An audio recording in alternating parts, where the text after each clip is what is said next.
இரட்சகராகிய இயேசு கிறிஸ்துவின் நாமத்தினாலே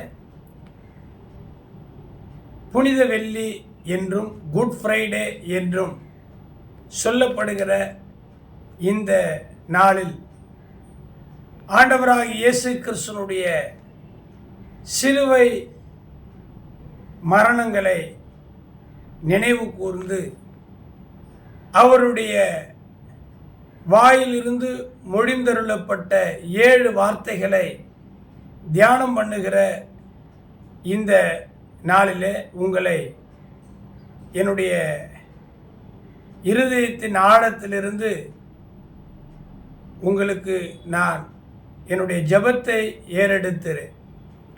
இன்றைக்கு நம்முடைய காணொளி பதிவானது 45வது நாளாக காணப்படுகிறது.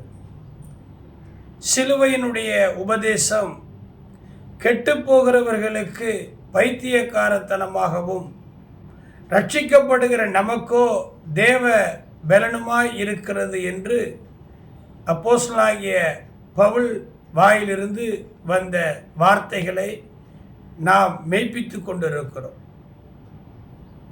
எனக்கு பின்னாடி இங்கே ஒரு மரத்தினால் செய்யப்பட்ட சிலுவை சாட்சி வைக்கப்பட்டிருக்கிறது. இந்த சிலுவை என்பது ஒரு கொலைக்கருவி. துப்பாக்கி, தூக்கு கயிறு, கத்தி போன்ற கொடூரமான ஆயுதங்கள் எப்படி கொலைக்கருவியாக பயன்படுத்தப்படுகிறதோ அதுபோலவே இந்த சிலுவையும், மரத்தினால் செய்யப்பட்ட இந்த சிலுவையும் கொலைக்கருவிதான். இது ஒன்றும் மேன்மையானது அல்ல, புனிதமானது அல்ல. கொலைக்கருவிதான். சிலுவையும் கொலைக்கருவிதான். அதில் தான் இயேசு கிறிஸ்துவை அறைந்து கொன்றார்கள். அப்போ அது கொலைக்கருவி தானே. தூக்கு கயிறை கண்டவனை பயப்படுவோம். AK-47 போன்ற வெப்பன் ஆயுதங்களை கண்டால் பயப்படுவோம். கூர்மையான கத்தி, வில், அம்பு, கோடாரி, ஐயோ இது பயங்கரமான ஆயுதப்பா, இது மனிதனை தாக்கும், கொல்லும் அப்படின்னு சொல்லி அந்த ஆயுதம் வீட்டில் கூட வச்சிருக்காம பயப்படுவோம். கூர்மையான ஆயுதங்களை. காவல்துறை கூட அப்படிப்பட்ட கொடூரமான ஆயுதங்கள் வைத்திருக்க கூடாதுன்னு சட்டம் இயற்றிருக்கிறது. துப்பாக்கி கூட தற்காப்புக்கு வைத்து கொண்டாலும் அது காவல்துறையினுடைய அனுமதி பெற்று வைத்திருக்க வேண்டும். உங்கள் வீட்டுக்குள்ள பீரோக்குள்ள கூர்மையான பயங்கர கத்தி, அருவாள் போன்றவைகள் இருந்தால் காவல்துறை அதை பார்த்துட்டா நம்மளை கைது பண்ணும். ஏன்னா அது மனிதனை கொல்லும் கொலைக்கருவி. ஆனால் இந்த சிலுவை அது ஒரு கொலைக்கருவி தானே. ஏன் அந்த சிலுவையை நாம் நம்முடைய ஆலயத்தின் மேலே வைத்திருக்கிறோம்? ரெட் கலரில் லைட்டெல்லாம் போட்டு ராத்திரியில் பகலில் அது கண்ணுக்கு தெளிவாய் தெரியுது. ஆலயங்களிலே, வீடுகளிலே, சபைகளிலே சிலுவை குறி, சிலுவை படம் வைத்திருக்கிறோம். பேராயர்கள் அல்லது கிறிஸ்தவர்கள் தங்கத்தினால், வெள்ளியினால், போன்றவைகளால் சிலுவையை கழுத்தில் அணிந்து கொண்டிருக்கிறார்கள். நான் கூட எனக்கு பின்னாடி இந்த காணொளியில் சிலுவையை வைத்திருக்கிறேன். பயம் இல்லையா? கொலைக்கருவி இல்லையா? வைக்கலாமா என்றெல்லாம் கேள்விகள் வரும். கேள்வி வரணும், தப்பு கிடையாது. பிரியமான சகோதர சகோதரிகளே, தேவனுடைய ஊழியர்களே, அல்லது கிறிஸ்தவர்கள் அல்லாதவர்கள் இந்த செய்தியை பார்க்கிறவர்களாக இருந்தாலும் உங்களையும் இந்த நேரத்திலே நான் கிறிஸ்துவனுடைய நாமத்தினால் வாழ்த்துகிறேன். சிலுவையும் கொலைக்கருவிதான்.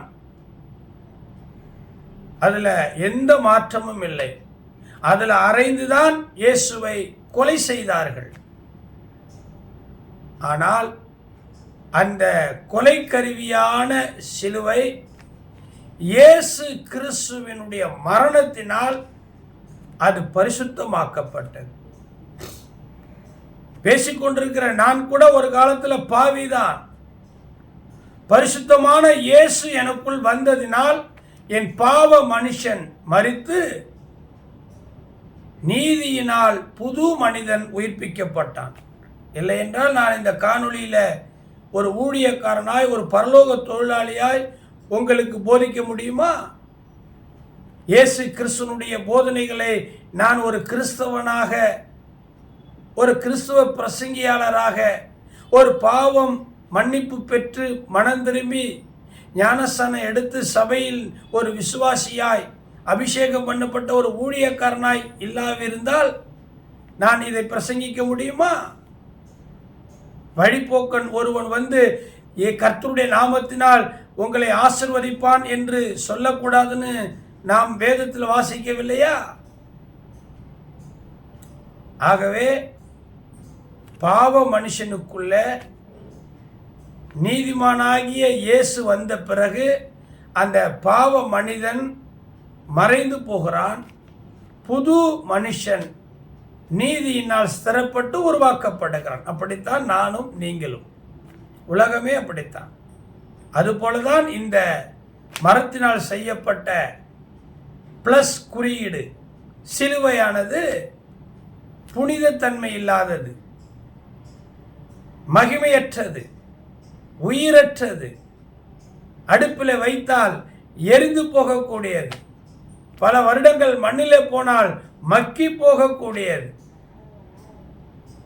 ஆனால் அந்த கொலை கருவியாகிய அந்த சிலுவையை இயேசு தம்முடைய இரத்தத்தினால் கழுவி தம்முடைய ஜீவனை, சரீரத்தை அதில் அறைய ஒப்பு கொடுத்து அதற்கு ஒரு புது நாமத்தை கொடுத்தார். நீங்களும் புது நாமத்தினால் அழைக்கப்படுவீர்கள். பாவ மனுஷனை வெளியேற்றுகிறதற்கு இயேசு தன்னை அர்ப்பணித்தது போல இந்த கொலை கருவியாகிய சிலுவையை இன்றைக்கு அநேகர் பார்க்க, வணங்க, அணிந்து கொள்ள, மேன்மைப்படுத்த, அதை குறித்து உபதேசத்தை சொல்ல இன்றைக்கு இதை ஆண்டவரே புனிதப்படுத்தியிருக்கிறார். ஆகையினால்தான் எனக்கு பின் நானும் சிலுவையில் அறை உண்டேன். நானும் சிலுவையில் அறை உண்டவன் தான். நானும் சிலுவையை எடுத்துக்கொண்டு சுமந்து கொண்டு இயேசுவுக்கு பின் செல்லுகிற ஒரு பரலோக தொழிலாளியாய் இந்த 45வது நாள் காணொளி பதிவை நான் உங்களுக்கு சொல்ல விரும்புகிறேன். கொல்கொதா, கல்கட்டா இல்லை, கொல்கொதா என்று சொல்லப்படுகிற கபாலஸ்தலம், மண்டை ஓடு என்று சொல்லப்படுகிற இடத்துல தான் இயேசு கிறிஸ்துவை 2 கல்வர்களுக்கு மத்தியில் குற்றமற்றவராய் நீதிமானாய் இருந்தவரை அந்த நாட்டினுடைய சட்டம் அநேக வெகுஜன மக்களால் சில அற்பமான இழிவான ஆதாயங்களை, லாபங்களை கண்டு கழிக்கக்கூடியவர்களால் புகார் அளிக்கப்பட்டு விசாரணையில் குற்றமற்றவர் நீதிமான் என்று பிளாத்தினால் அறியப்பட்டும் பரபாசை விடுதலை செய்து இயேசு கிறிஸ்து என்கிற அந்த மகானை, தெய்வ பிறவியை சிலுவையில் அறைந்தார்கள் கொல்கத்தா மலை மேலே. 2025 ஆண்டுகளுக்கு முன்பதாக நடந்த சம்பவம். 2 கல்வர்கள், அவர்களுக்கு மத்தியில் குற்றமற்றவராய் இயேசு சிலுவையில் அறையப்பட்டார். அந்த நேரத்தில் அவரை சுற்றிலும் ஏராளமான ஆண்கள், பெண்கள், குழந்தைகள், ஒரு பக்கத்தில் அரசு அதிகாரிகள், போர் வீரர்கள், இன்னொரு பக்கத்தில் இயேசுவை கண்டு அற்புதங்களை பெற்ற, அதிசயங்களை பெற்றுக்கொண்ட மக்கள், பெற்ற தாய், உடன் பிறந்த அன்பான சீஷர்கள், பரிகாசம் பண்ணக்கூடிய பரிசேயர்கள், சதுசேயர்கள், இயேசுவின் மீது அபாண்டமாய் குற்றம் சுமத்தினவர்கள், மதவாதிகள், அநேகருக்கு மத்தியில் இயேசு சிலுவையில் பேசின 7 வார்த்தைகளைத்தான் இன்றைக்கு உலகெங்கும் இருக்கிற தேவாலயங்களில், திருச்சபைகளில் போதகர் மூலமாய், ஆயர்கள், குருமார்கள், பாதிரியார்கள், பேராயர்கள் மூலமாய் மக்களுக்கு, என்னை போல ஊழியர்கள் காணொளி வாயிலாக நேரலையில் நேரடியாக போதிக்கிறார்கள். பிரியமானவர்களே, எத்தனை முறை அந்த 7 வார்த்தையை தியானித்தாலும் அது தேவ பலனாய் இருக்கிறது. ஒரு மனுஷன் ஒரு முறை ஒரு வார்த்தையை சொன்னால், ஒரு 10 முறை 100 முறை சொன்னால் கேட்கலாம், அதுக்கு மேலே போர் அடிச்சிடும். ஆனால் ஆண்டவர் இயேசு கிறிஸ்துவினுடைய போதனைகள், அவர் சிலுவையில் மொழிந்த 7 வார்த்தைகள் 2025 ஆண்டு காலமாக போதிக்கப்பட்டு வருகிறது. இப்பொழுதும் இயேசு கிறிஸ்து சிலுவையில் அறைந்த 7 வார்த்தைகளை நான் உங்களுக்கு சொல்லுகிறேன். அதற்கு முன்பதாக 1 கொரிந்தியர் 1ஆம் அதிகாரம் 18வது வசனத்தில் அப்போஸ்தலனாகிய பவுல் கொரிந்து பட்டணத்தில் இருக்கிற மக்களுக்கு சொல்லும் பொழுது, சிலுவை பற்றிய உபதேசம் கெட்டு போகிறவர்களுக்கு பைத்தியமாய் இருக்கிறது, ரட்சிக்கப்படுகிற நமக்கோ அது தேவ பலனாய் இருக்கிறது. ரட்சிக்கப்படுகிற அப்படின்னு பவுல் சொல்லுகிறார். அப்படின்னா என்ன அர்த்தம்? நம்ம இன்னும் ரட்சிக்கப்படலையா? பாஸ்டர், நான் ரட்சிக்கப்பட்டு 20 வருஷம் 30 வருஷம் 40 வருஷம் 50 வருஷம் ஆச்சு, I am the senior most in my search சொல்றீங்க. மூத்த ஊழியர், மூத்த போதகர், மூத்த விசுவாசி. ரட்சிக்கப்படுகிறவர்களுக்கு தானே, நான் தான் ஏற்கனவே ரட்சிக்கப்பட்டனே அப்படின்னு நம்ம சொல்கிறோம். பிரியமானவரே, ரட்சிப்பு என்பது வருஷ கணக்கில் சீனியாரிட்டியில் வருகிறது அல்ல. அவர் ஜூனியர், இவர் சீனியர். ரட்சிப்புக்கு வயது அல்ல, சீனியர் ஜூனியர் என்கிற பிரிவினை கிடையாது. முடிவு பரியந்தம் நிலைத்திருப்பதற்குத்தான் ரட்சிப்பு பூரண. ஆக ரட்சிக்கப்படுகிறது என்பது அனுதினமும் அன்றாடமும் நொடிக்கு நொடி. அப்ப நொடிக்கு நொடி அந்த ரட்சிப்பு அவசியமா இருக்குது. ரட்சிப்பை குறித்ததான பயம், கவலை நமக்கு இருக்கணும்.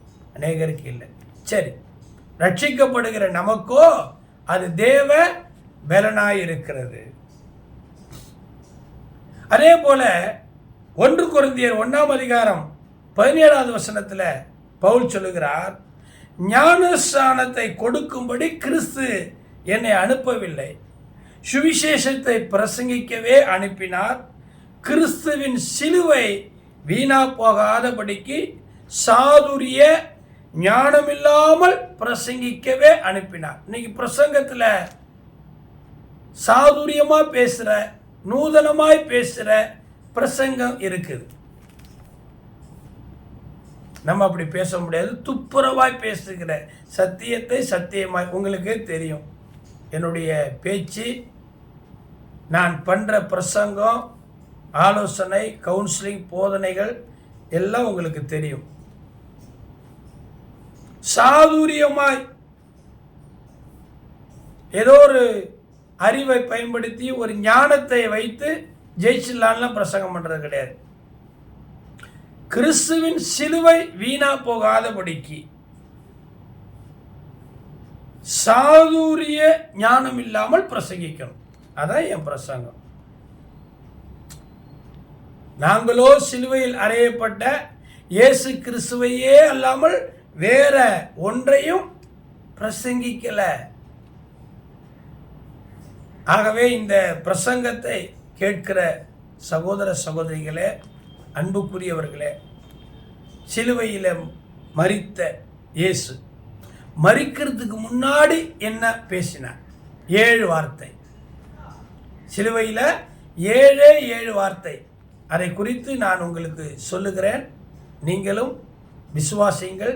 தேவ பலன் இந்த காணொளியை பார்த்து கொண்டிருக்கும் பொழுதே உங்கள் மேல் இறங்கும், ஆளுகை செய்யும். முதல் வார்த்தை, 2 கழுவர்கள் பேசிக்கிறாங்க. இயேசுவே, ரட்சகரே, நீ உங்களுடைய ராஜ்யத்தில் வரும்போது என்னை நினைத்துக்கொள்ளும். இல்ல, அந்த நேரத்தில் கூட அந்த கல்வன் ஒருவன் இயேசு ராஜ்யத்தில் வரப்போறாருங்கிறத அறிந்து கொண்டான். கடைசி நிமிடத்தில் கல்வாரியில் மனம் திரும்பினான்.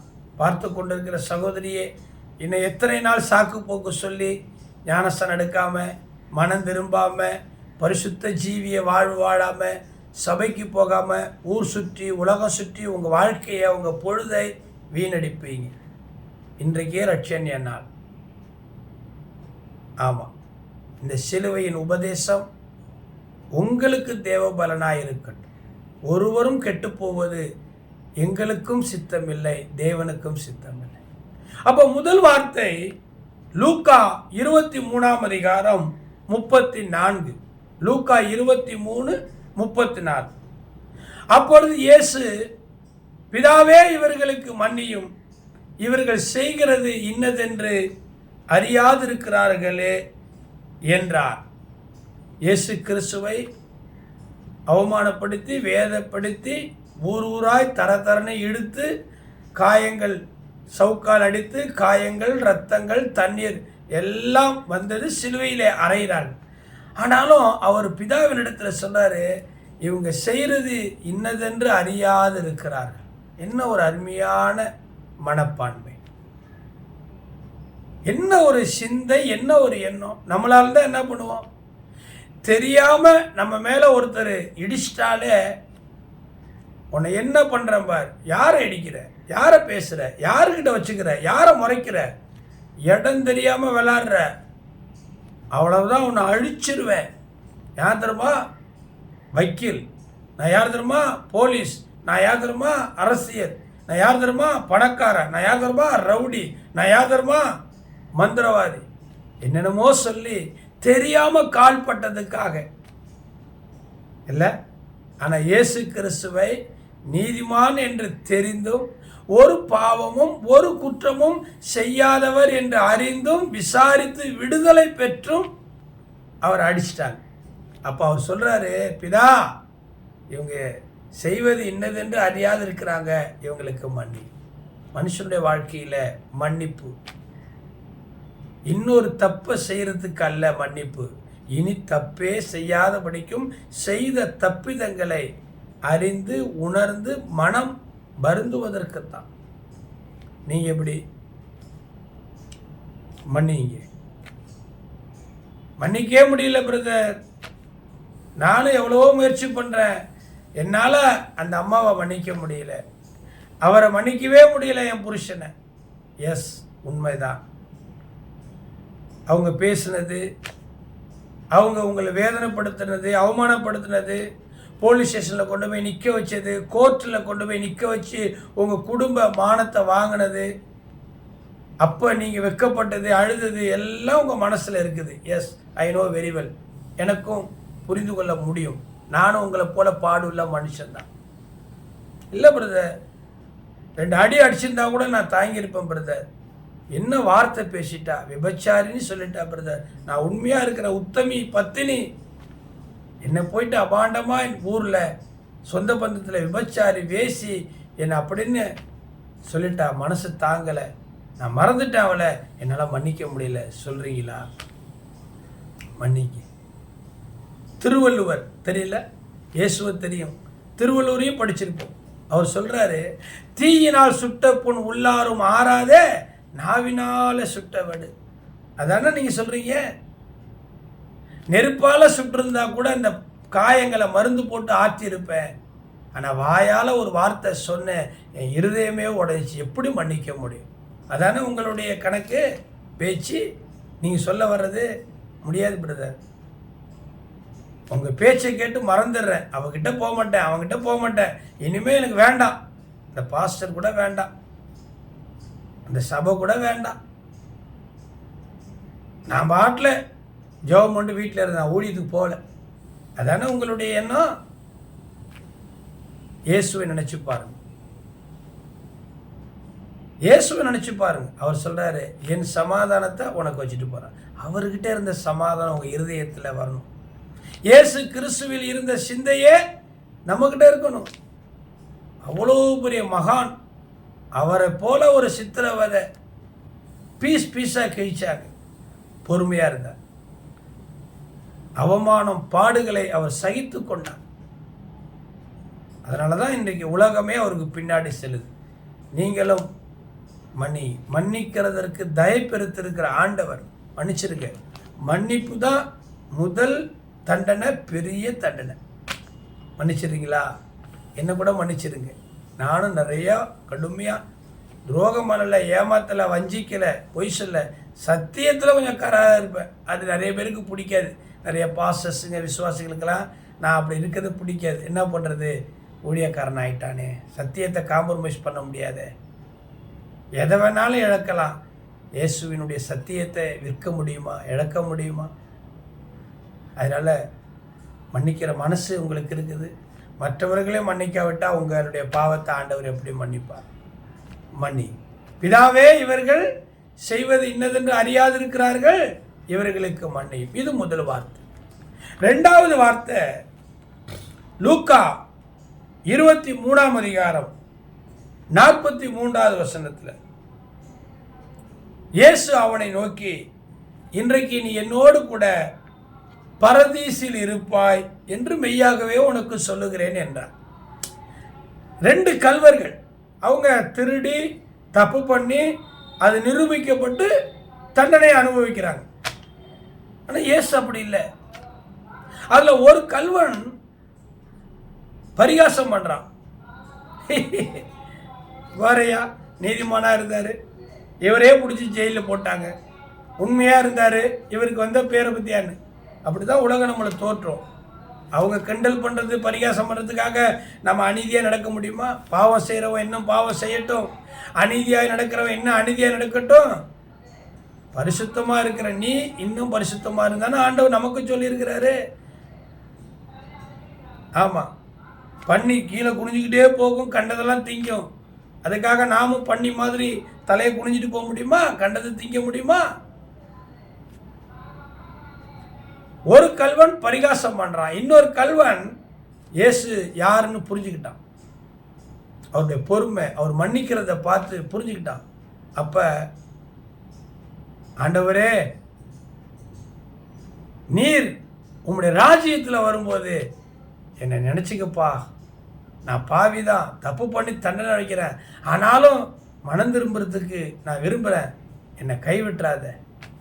அப்போ தான் ஆண்டவர் சொல்கிறாரு, நீ இன்றைக்கு என்னோடு கூட பரதீசியில் இருப்பாய். பாரடைஸ், பரலோகத்துக்கு முன்னாடி அந்த பரதீசில் நீ என்னோடு இருப்பாய். அங்கே தான் நியாய தீர்ப்பு, ரைட் லெஃப்ட், சொர்க்கம் நரகம் பிரித்து அனுப்பப்படுகிறது.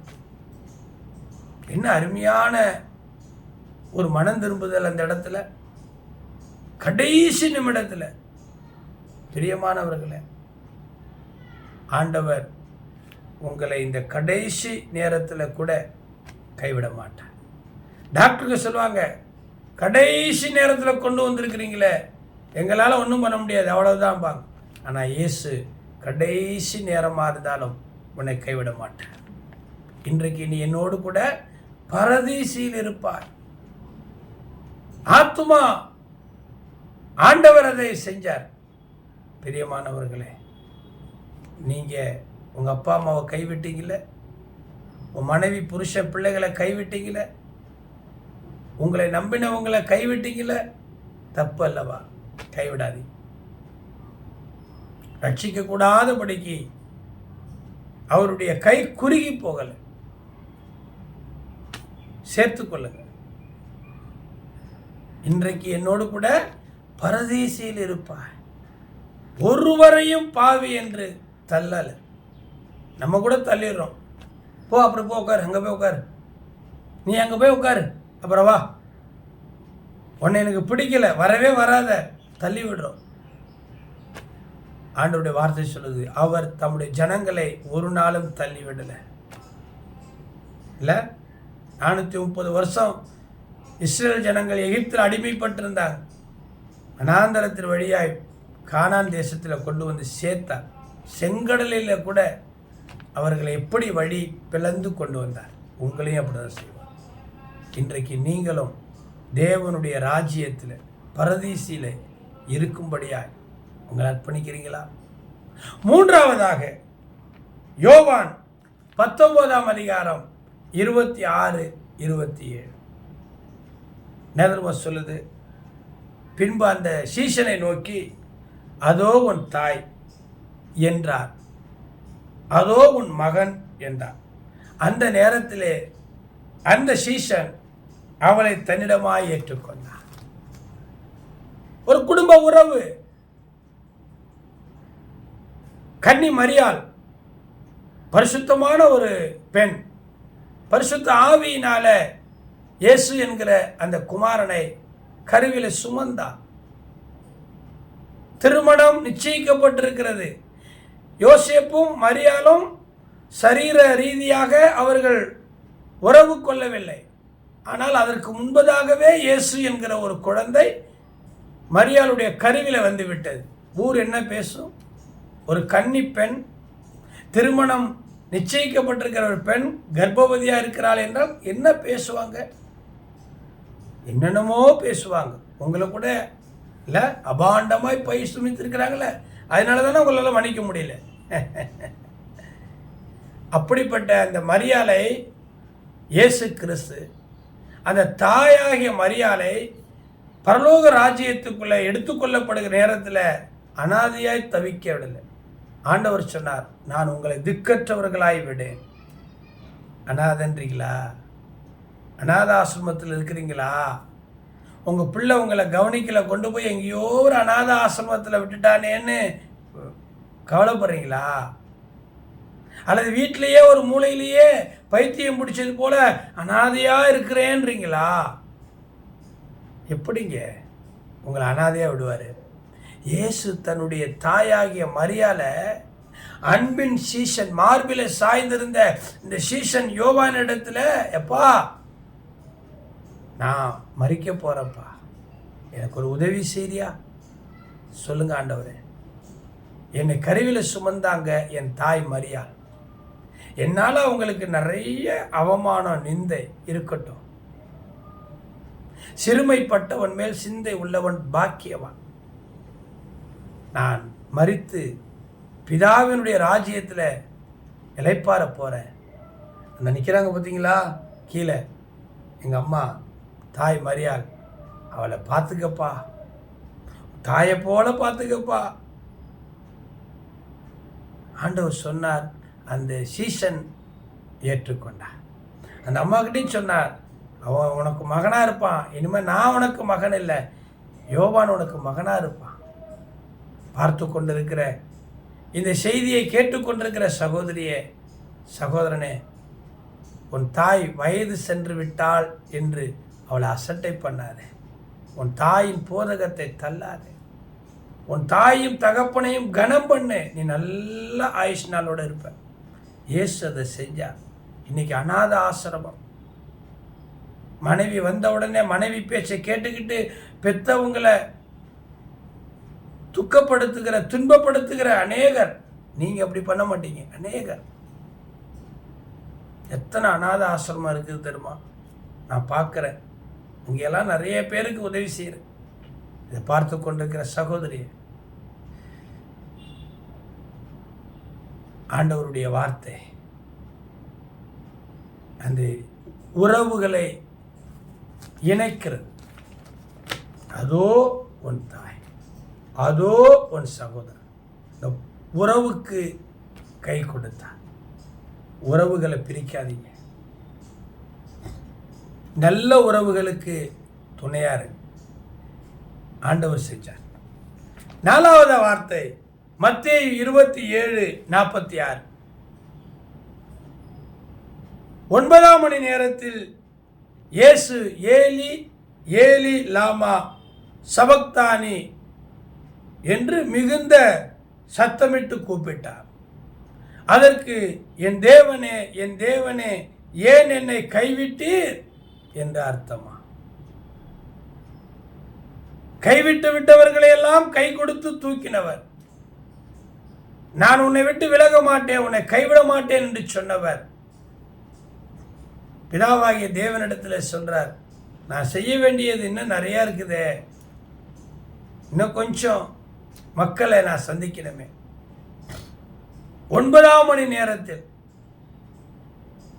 இல்ல, மணி நேரம் காலம் எல்லாம் வேதம் வரையறுக்குது பாரு. ஏலி ஏலி லாமா சபக்தானி அப்படின்னா, என் தேவனே ஏன் என்னை கைவிட்டீர்? பிதா கைவிடுவாரா? இயேசு கைவிடுகிறவரா? உங்களை கைவிட்டாரா? எப்போ கைவிட்டார்? எதற்கு கைவிட்டார்? ஏன் கைவிட்டார்? புலம்பல் 3ஆம் அதிகாரத்தில் வாசிச்சு பாருங்க. என் ஆண்டவர் என்றென்றைக்கும் கைவிட மாட்டார். யார் உன்னை கைவிட்டாலும் இயேசு உன்னை கைவிட மாட்டார். அவர் சஞ்சலப்படுத்தினாலும் மிகுந்த கிருபையுடன் உனக்கு இறங்குவாராம். புலம்பல் எரேமியா சொல்றார். ஏசாயா என்னதமா சொல்றாரு? இமைப்பொழுது கைவிட்டேன், ஆனாலும் உருக்கமான இரக்கங்களினால் உன்னை சேர்த்து கொண்டேன். அவருடைய மன வேதனையை வெளிப்படுத்துகிறார். என் தேவனே ஏன் என்னை கைவிட்டீர்? நீங்க கூட எத்தனையோ பேருக்கு நல்லது செஞ்சு உங்களை கைவிட்டாங்கன்னு செபிக்கிறீங்கள? கவலைப்படாதீங்க. அவங்க உங்களை கைவிட்டாலும் இயேசு உன்னை சேர்த்துக்கொள்வார். 5வது வார்த்தை நான் சுருக்கமாய் பேசுகிறேன். யோவான் 19ஆம் அதிகாரம் 28. யோவான் 19:28. அதன் பின்பு எல்லாம் முடிந்தது என்று இயேசு அறிந்து வேத வாக்கியம் நிறைவேறத்தக்கதாக தாகமாயிருக்கிறேன். சிலுவையில் ஆண்டவர் சொன்னார், தாகமாயிருக்கிறேன். உடனே அந்த போர் வீரர்கள் ஈட்டியில கடல் காளான், கடல் காளான பஞ்சு மாதிரி கசப்பு கலந்த காடியில் இருந்த தண்ணீர் எடுத்து ஈட்டியால அவர் வாய்க்கு கொடுக்கிறார். கசப்பு, மரணம் ஒரு கசப்பு. மரணம் கசப்பு. யார் மரித்தாலும், சின்ன குழந்தையோ பெரியவங்களோ, எந்த ஜாதியோ மதமோ மொழியோ இனமோ, மரணம் ஒரு கசப்பு. உங்க வாழ்க்கை கசப்பா இருக்குதா? உங்க வாழ்க்கை கசப்பாவே இருக்குதா? ஒரு அம்மா சொன்னாங்க, அப்பத்தின் வீடாகிய எருசலேமை விட்டுட்டு புருஷனோடு 2 ஆண் பிள்ளையோடு மோவாபு தேசத்துக்கு போயிட்டு புருஷனை இழந்து விதவையாகி பிள்ளைகளையும் இழந்து 2 விதவை மருமகளோடு, அதில் ஒரு மருமகள் ஓர்பால் மாமியை முத்தமிட்டு ஓடி போயிட்டாங்க. இன்னொரு அம்மா ரூத்தோட மோவாப் தேசத்திலிருந்து வண்டி கட்டிட்டு தன் சொந்த கிராமத்துக்கு வர்றாங்க. நகோமி அவங்க வரும்போது எல்லா ஊர் மக்களும் வேடிக்கை பார்க்குறாங்க. நகோமியோ நறுமணம், மகிழ்ச்சி அப்படிங்கிற பெயரை கொண்ட அந்த நறுமணமான நகோமி சொல்றா, என்ன நகோமின்னு சொல்லாதீங்க, மாறான்னு சொல்லுங்க. மாறா என்றால் கசப்பு. இஸ்ரவேல் ஜனங்கள் 40 வருஷம் வனாந்தரத்தில் வரக்கும்போது தண்ணி தாகம் எடுக்குது. அங்கே ஒரு இடத்துல தண்ணீர் கிடைக்குது. அந்த தண்ணியை போய் குடிக்கிறாங்க, கசக்குது. அதுக்கு மாறான்னு பேர் வைக்கிறாங்களாம். இல்லை, யாத்திராகம புத்தகத்தில் ஆண்டவர் உடனே மோசையை கொண்டு அதில் ஒரு மரத்தை வெட்டி போட்டார். அது மதுரமாய் மாறிடுச்சு. அதான் சிலுவை, அதான் இயேசு, அதான் ஜெபம். கசந்து போன உங்களுடைய வாழ்க்கையில் இயேசுனுடைய நாமம், இயேசுனுடைய வார்த்தை, இயேசுனுடைய ஜெபம், இயேசுனுடைய சபை வரும் பொழுது கசந்த மாறா மதுரமானது போல உங்கள் வாழ்க்கை மதுரமாகும். நாங்கள் நகோமி சொல்கிறாங்க, என்ன மாறா மகோமின்னு சொல்லாதீங்க, மாறான்னு சொல்லுங்க. சர்வ வல்லவர் எனக்கு கசப்பை கட்டளையிட்டார். இயேசு கிறிஸ்து தாகமா இருக்கிறேன்னா உடனே வீரர்கள் பரிகாசம், கிண்டல். என்ன தண்ணியை கொடுக்கணும்? ஜீவ தண்ணீர் கொடுத்தவர்.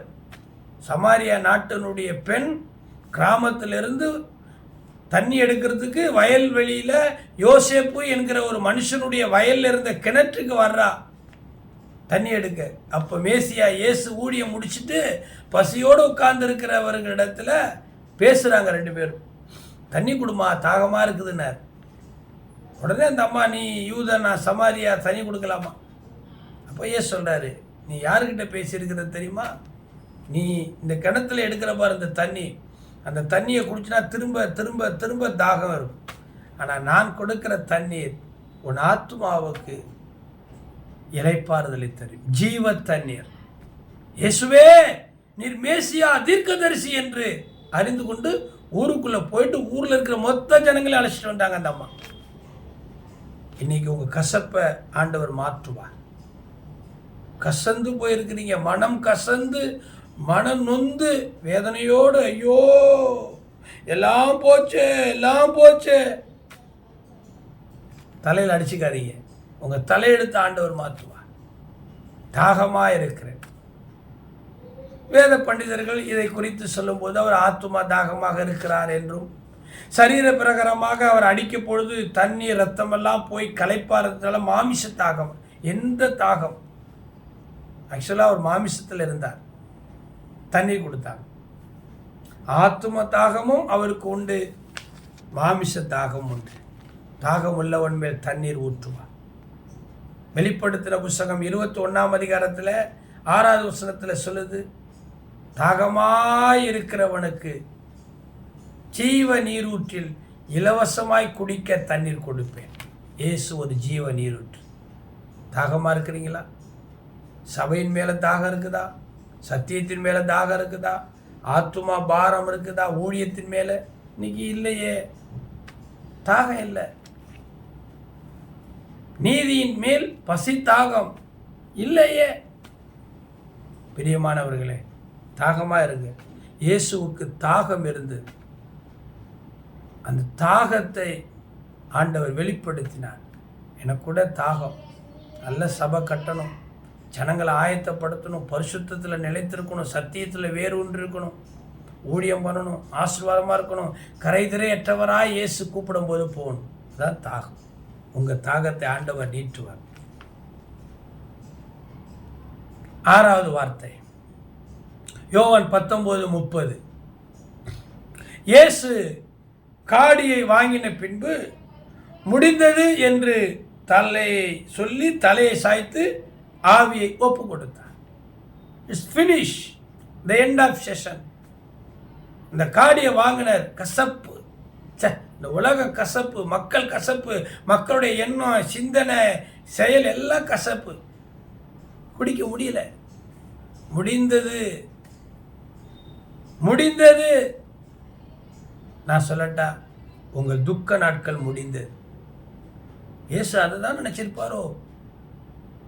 அழுது கொண்டிருக்கிறீங்களா? இனி அழமாட்டீங்க. உங்க துக்க நாட்கள் முடிந்தது.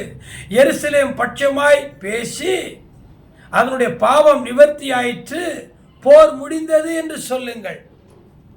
போய் சொல்லுங்க, முடிஞ்சிச்சு, கேஸ் முடிஞ்சிச்சு, நீ ஜெயிச்சிட்ட.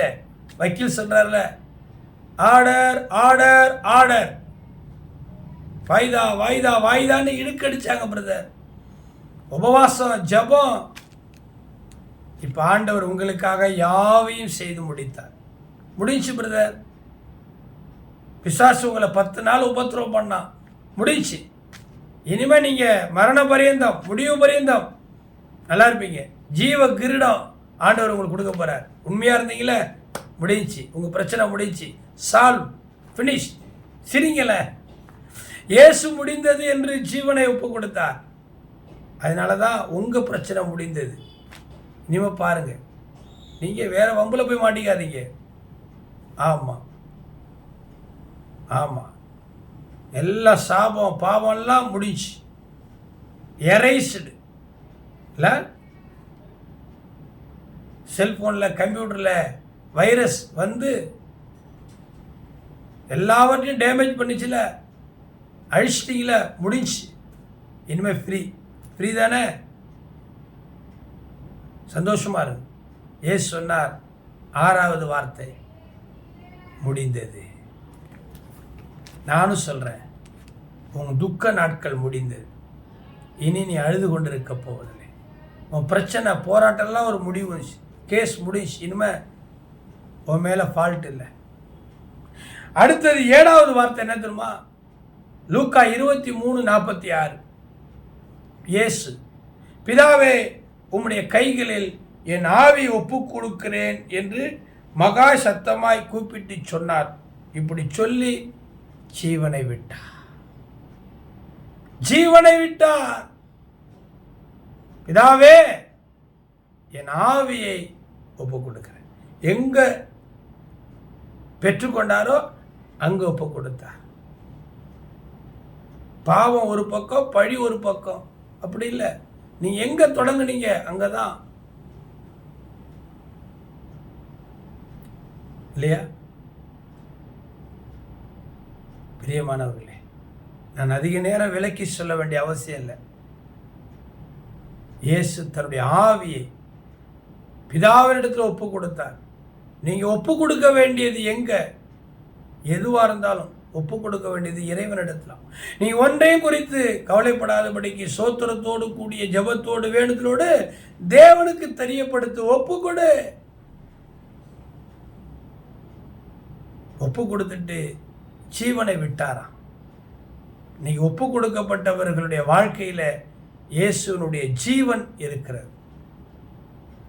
இந்த காணொளி மூலமா 7 வார்த்தை, இந்த வார்த்தையை தியானித்த உங்க ஒவ்வொருவரையும், போதகரையும், விசுவாசிகளையும் ஆண்டவர் ஆசீர்வதிப்பார். 45வது நாள், இன்னும் 2 நாட்கள், கர்த்தருக்கு சித்தமானால் 50 நாள் நம்ம தொடரலாம். கர்த்தர் உங்களை ஆசீர்வதிப்பார். கொல்கதா மலையின் மேல் மண்டை ஓடு கபாலஸ்தலம் என்று சொல்லுகிற இடத்துல 2 கல்வர்களுக்கு மத்தியில் 1000 ஜனங்களுக்கு மத்தியில் கார் இருள், பட்ட பகல் வெளிச்சம், கார் இருள், அந்தகாரப்பட்ட நேரத்தில் இயேசு புனிதர் புண்ணியர் மொழிந்த 7 வார்த்தை கேட்டீங்கல்ல? சிலுவையின் உபதேசம். முதல் வார்த்தை, பிதாவே இவர்களுக்கு மன்னியும். 2வது வார்த்தை, இன்றைக்கு நீ என்னோடு பரதீசில் இருப்பாய். 3வது வார்த்தை, அதோ உன் தாய், அதோ உன் சகோதரன். 4வது வார்த்தை, என் தேவனே, என் தேவனே, ஏன் என்னை கைவிட்டீர். 5வது வார்த்தை, தாகமாயிருக்கிறேன். 6வது வார்த்தை, எல்லாம் முடிந்தது. 7வது வார்த்தை, பிதாவினிடத்தில் ஆவி ஒப்பு கொடுத்தார். ஜெபிப்போமா? அன்பின் ஆண்டவரே, இந்த நல்ல வேலைக்காக ஸ்தோத்திரம். சிலுவையிலே நீ முடிந்த இந்த 7 வார்த்தைகளை இந்த காணொளியில் பதிவு செய்து அதை ஜனங்களுக்கு அனுப்புகிறேன். இதை பார்க்குற கேட்குற எல்லாரும் ஆண்டவரே இந்த வார்த்தையை கேட்டு தேவ பலனடையட்டும். கெட்டுப்போகிறவர்களுக்கு பைத்தியமாய் இருக்கிறதப்பா, அவர்களும் ஆண்டவரை பைத்தியம் பலனை பெற்றுக்கொள்ளட்டும். இயேசுவின் மூலமாய் ஜெபிக்கிறேன். கர்த்தர் எனக்காக யாவையும் செய்து முடிப்பார். ஆமென். God bless you. மீண்டும் நாளைக்கு சந்திப்போம். கர்த்தர் உங்களை ஆசீர்வதிப்பார்.